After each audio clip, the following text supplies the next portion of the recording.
ఇందాక మీరు మాట్లాడుతూ ఇలాంటి క్యారెక్టర్ ఎందుకు చేశారంటే లిమిటేషన్స్ అని ఒక మాట వాడారు. లిమిటేషన్స్ అవన్నీ పక్కన పెట్టి చేశాను ఫస్ట్ టైం. ఏంటి వాట్ ఆర్ ద లిమిటేషన్స్ అంటే? అంటే యాజ్ అన్ యాక్టర్ నేను కంఫర్టబుల్ గా చేసే కొన్ని క్యారెక్టర్స్ ఉన్నాయి. ఇప్పుడు మనం బయటికి వెళ్ళినప్పుడు మామూలుగా కంఫర్టబుల్ గా వేసుకున్న రెగ్యులర్ క్లోత్స్ ఉన్నాయి కదా, అలా కాకుండా మనకి అప్పుడప్పుడు కొత్త క్లోత్స్ కూడా వేసుకోవాలి కదా, అప్పుడే మనకి ఏం నచ్చుతుందని తెలుస్తుంది. సో యాజ్ అన్ యాక్టర్ కూడా ఇన్ని ఇయర్స్ నేను చేసిన క్యారెక్టరే మళ్ళీ మళ్ళీ చేసినప్పుడు ఎవరికైనా బోర్ వస్తుంది కదా, అదే నాకు కూడా వచ్చింది.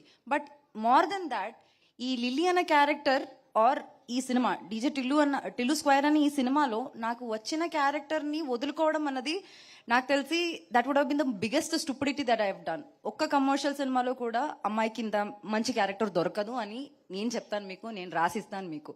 సో అలాంటి ఒక మంచి క్యారెక్టర్నే వదులుకోవాలని నేను అనుకోవట్లేదు. So whatever limitations that be, as an actor it's my duty to act. నాకు డైరెక్టర్ ఇచ్చిన క్యారెక్టర్ని 100% చేయాలన్నది నా డ్యూటీ. అది చేయడానికి నేను ట్రై చేశాను.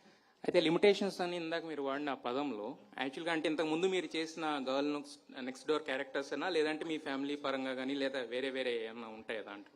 మీకు బిర్యానీ అంటే ఇష్టమా? ఇష్టం. ఇష్టం. కానీ ఇంట్లో ప్రతిరోజు మీరు బిర్యానీ తింటారా? తినాం కదా. లేదు కదా.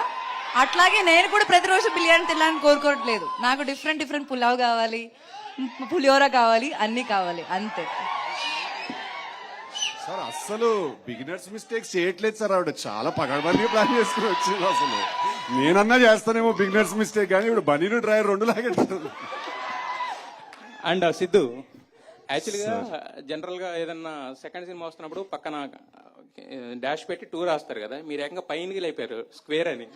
ఏంటి అంటే అదేమి అది యాక్చువల్లీ టైటిల్ త్రివిక్రమ్ గారు ఇచ్చారు సార్ మాకు ఐడియా. టిల్లు 2 అందామా, 2 టిల్లు అందామా, టిల్లు బ్యాక్, టిల్లు రిటర్న్స్, ఇవన్నీ రొటీన్ గా ఉంటే టిల్లు స్క్వేర్ అందామయ్యా అన్నది ఒక రోజు ఆయన. అంటే బాగుంది సార్ అని. బాగుంది గురించి. వంశీ గారు, లాస్ట్ టైం యాక్చువల్గా డీజే టిల్లు ట్రైలర్ లాంచ్ మిమ్మల్ని ఎవరు అడిగారు, ఇది మీ బయోపిక్ అంటే తప్పే ఉందన్నారు కదా. మరి సో ఈ టిల్లు స్క్వేర్ కి మీరు ఏమైనా యాడింగ్స్ ఏమైనా ఉన్నాయా మీ దగ్గర నుంచి? అంటే అప్పటికి సిద్ధు తను అన్నప్పుడు సిద్ధు కదా, ఇప్పుడు సూపర్ స్టార్ కదా, అందుకని ఇంకా మన దీనికి ఏం యాడింగ్స్ అవసరం అని తనే చేసుకుంటాడు. ఇది ఆయన బయోపిక్ అనుకోవచ్చా? ఇది సిద్ధు గారు బయోపిక్ అనుకోవచ్చా? సిద్ధు చెప్పినట్టు లవ్ ఫెయిల్యూర్ అయిన ప్రతి కుర్రోడి బయోపిక్ ఇది. అట్లుంటది మనతోని. సిద్ధు గారు, సార్ అనుపమ పరమేశ్వరన్ ఫ్యాన్స్ నుంచి మీకు బెదిరింపులు వచ్చాయంట, నిజమేనా?